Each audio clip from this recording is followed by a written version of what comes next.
My name's Todd Sigmon with Dinklage Feedyards. I'm the operations manager for the Colorado yards in Proctor, Colorado, as well as Fort Morgan. Basically, I purchase the commodities for both feed yards, manage the risk on the cattle, and oversee the day-to-day operations. Dinklage Feedyards is a family-owned operation.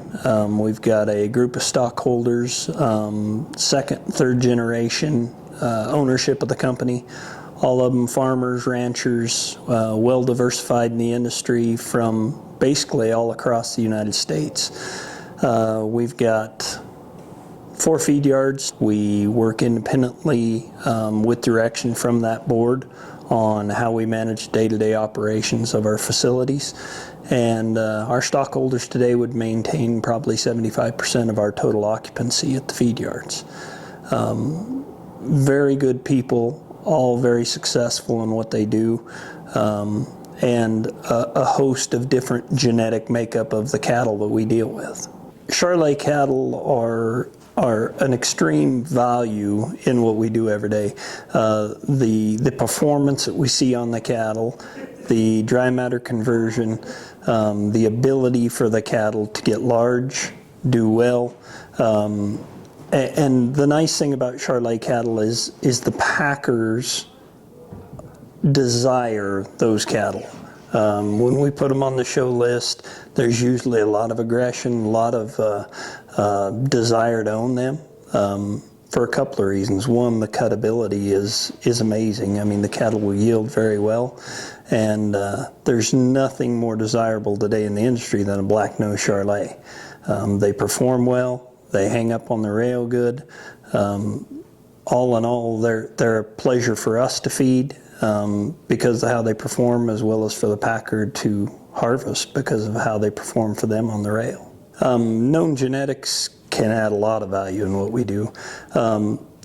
Being able to determine as a feed yard manager and on the front end, knowing what those cattle are going to be like when we harvest them, allows me the opportunity to market them in different grids that maybe will maximize the profit potential for the cattle feeder, as well as health concerns. I mean, if we know what the background and the history is at the ranch and how those cattle are handled, as well as the genetic makeup, it just makes for a more well-rounded program and better success for the cattle feeder in the end.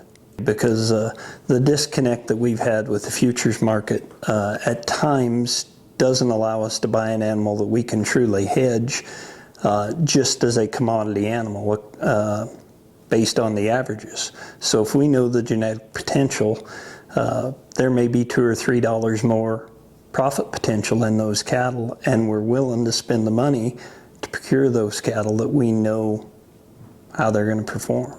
Health and nutrition go hand in hand. Without good nutrition, your health program is going to suffer as well.